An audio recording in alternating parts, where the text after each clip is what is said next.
नमः शिवाय। राधे राधे मेरे प्यारे भाइयों बहनों माताओं व बंधुओं, आज मैं आपके लिए लाई हूँ सावन मास में शिव महापुराण की कथा। बंधुओं, सावन मास के सिर्फ 3 दिन शेष रह गए हैं। बंधुओं, इन 3 दिनों में भगवान भोलेनाथ की पूर्ण रूप से, सच्ची श्रद्धा से, पूर्ण विश्वास से भक्ति करके भगवान शिव की असीम कृपा प्राप्त करो। बंधुओं, इन 3 दिनों में भगवान शंकर की जितनी पूजा कर सको करो, ताकि भगवान शंकर प्रसन्न होके आपकी हर मनोकामना पूरी करें। बंधुओं, यदि आपने हमारे चैनल को अब तक सब्सक्राइब नहीं किया तो जरूर करें और बेल आइकन दबाना ना भूलें, ताकि आपको हमारी आने वाली सभी वीडियोस की जानकारी सबसे पहले हो सके। बंधुओं, कथा को पूरी सुनने के बाद कमेंट बॉक्स में जय शिव शंकर भोलेनाथ जरूर लिखें। बोलो शिव शंकर भोलेनाथ की जय। तीसरे द्वापर में जब भार्गव नामक व्यास होंगे, तब मैं भी नगर के निकट ही दमन नाम से प्रकट होऊंगा।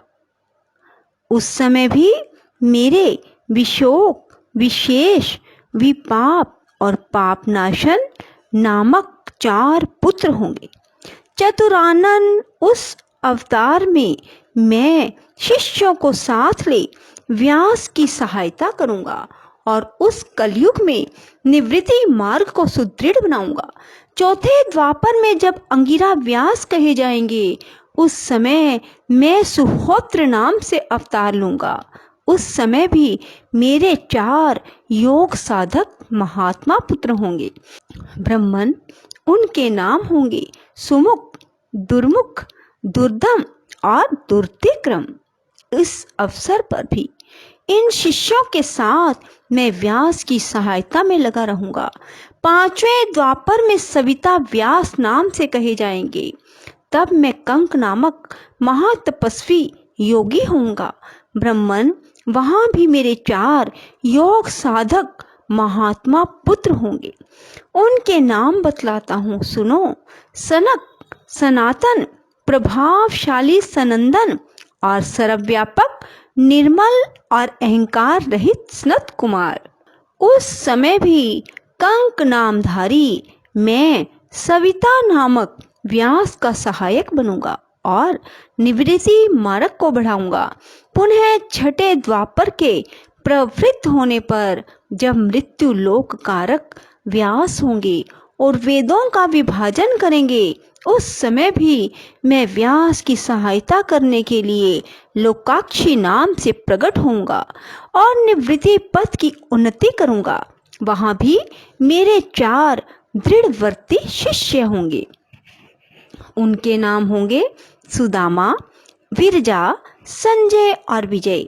विधेय 7वें द्वापर के आरंभ में जब शतकर्तु नामक व्यास होंगे, उस समय भी मैं योग मार्ग में परम निपुण जैगिष्यव्य नाम से प्रकट होऊंगा और काशीपुरी में गुफा के अंदर दिव्य देश में कुशासन पर बैठकर योग को सुदृढ़ बनाऊंगा तथा शतकर्तु नामक व्यास की सहायता और संसार भय से भक्तों का उद्धार करूंगा। उस युग में भी मेरे सारस्वत, योगीश, मेघवाहा और सुवाहन नामक 4 पुत्र होंगे। 8वें द्वापर के आने पर मुनिवर वशिष्ठ वेदों का विभाजन करने वाले वेद व्यास होंगे। योग वित्तम उस युग में भी मैं दधिवाहन नाम से अवतार लूंगा और व्यास की सहायता करूंगा। उस समय कपिल, आसुरी, पंचशिक और शाल्वर नाम वाले मेरे 4 योगी पुत्र उत्पन्न होंगे जो मेरे ही समान होंगे। ब्रह्मन नवे चतुर्युगी के द्वापर युग में मुनि श्रेष्ठ सारस्वत व्यास नाम से प्रसिद्ध होंगे। उन व्यास के निवृत्ति मार्ग की वृद्धि के लिए ध्यान करने पर मैं वृषभ नाम से अवतार लूंगा। उस समय प्राशर, गर्ग, भार्गव तथा गिरीश नाम के 4 महायोगी मेरे शिष्य होंगे। प्रजापते, उनके सहयोग से मैं योग मार्ग को सुदृढ़ बनाऊंगा। सन्मुने, इस प्रकार मैं व्यास का सहायक बनूंगा। ब्रह्मन, उसी रूप से मैं बहुत से दुखी भक्तों पर दया करके उनका भवसागर से उद्धार करूंगा। मेरा यह ऋषभ नामक अवतार योग मार्ग का प्रवर्तक, सारस्वत व्यास के मन को संतोष देने वाला और नाना प्रकार से रक्षा करने वाला होगा। उस अवतार में मैं भद्रायु नामक राजकुमार को, जो विष दोष से मर जाने के कारण पिता द्वारा त्याग दिया जाएगा, जीवन प्रदान करूंगा। तदंतर उस राजपुत्र की आयु के 16वें वर्ष में ऋषभ ऋषि, जो मेरे ही अंश है, उसके घर पधारेंगे। प्रजापते, उस राजकुमार द्वारा पूजित होने पर भी वे सद्रूपधारी कृपालु मुनि उसे राजधर्म का उपदेश करेंगे। तत्पश्चात वे दीन वत्सल मुनि हर्षित चित्त से उसे दिव्य कवच, शंख, संपूर्ण शत्रुओं का विनाश करने वाला एक चमकीला खड्ग प्रदान करेंगे। फिर कृपा पूर्वक उसके शरीर पर भस्म लगाकर उसे 12,000 हाथियों का बल देंगे। यो माता सहित भद्रायु को भली भांति आश्वासन देकर तथा उन दोनों द्वारा पूजित हो प्रभावशाली ऋषभ मुनि स्वेच्छा अनुसार चले जाएंगे। ब्रह्मन, तब राजऋषि भद्रायु भी रिपु गणों को जीतकर कार्तिक मालिनी के साथ विवाह करके धर्म पूर्वक राज्य करेगा। मुने, मुझे शंकर का वह ऋषभ नामक नवा अवतार ऐसा प्रभाव वाला होगा, यह सत्पुरुषों की गति और दीनों के लिए बंधु साहित्यकारी होगा। मैंने उसका वर्णन तुम्हें सुना दिया। यह ऋषभ चरित्र परम पावन, महान, स्वर्ग, यश और आयु को देने वाला है, अतः इसे प्रयत्न पूर्वक सुनना चाहिए और सुनाना चाहिए। शिव जी कहते हैं, ब्रह्मन, 10वें द्वापर में त्रिधामा नाम के मुनि व्यास होंगे। वे हिमालय के रमणीय शिखर पर्वतोत्तम भृगुतुंग पर निवास करेंगे। वहां भी मेरे श्रुति विदित 4 पुत्र होंगे। उनके नाम होंगे भृंग, बलबंधु, नरामित्र और तपोधन केतु शंख। 11वें द्वापर में जब त्रिवृत नामक व्यास होंगे, तब मैं कलयुग में गंगा द्वार में तप नाम से प्रकट होऊंगा। वहां भी मेरे लंबोदर, लंबाक्ष, केशलम और प्रलंबक नामक 4 दृढ़वर्ती पुत्र होंगे।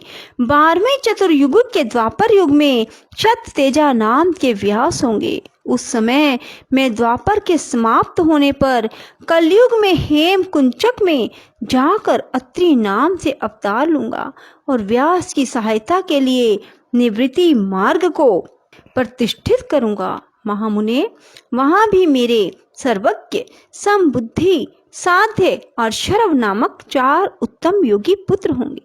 13वें द्वापर युग में जब धर्म स्वरूप नारायण व्यास होंगे, तब मैं पर्वत श्रेष्ठ गंधमादन पर बाल खिल्य आश्रम में महामुनि बलि नाम से उत्पन्न होऊंगा। वहां भी मेरे सुदामा, काश्यप, वशिष्ठ और विरजा नामक 4 सुंदर पुत्र होंगे। 14वें चतुर्युगी के द्वापर युग में जब रक्ष नामक व्यास होंगे, उस समय मैं अंगिरा के वंश में गौतम नाम से उत्पन्न होऊंगा। उस कलयुग में भी अत्रि, वशद, श्रवण और श्रविष्टक मेरे पुत्र होंगे। 15वें द्वापर में जब त्रयारुणी व्यास होंगे, उस समय मैं हिमालय के पृष्ठभाग में स्थित वेदशीर्ष नामक पर्वत पर सरस्वती के उत्तर तट का आश्रय ले वेदशिरा नाम से अवतार ग्रहण करूंगा। उस समय महापराक्रमी वेदशिर भी मेरा अस्त्र होगा। वहाँ भी मेरे 4 दृढ़ पराक्रमी पुत्र होंगे। उनके नाम होंगे कुनी, कुनी बाहु, कुशरीर और कुनेत्रक। बोलो शिव शंकर भोलेनाथ की जय। राधे राधे। जय श्री कृष्णा। बंधुओं, यदि आपको हमारी वीडियो पसंद आए तो इसे लाइक करें और शेयर भी जरूर करें। धन्यवाद।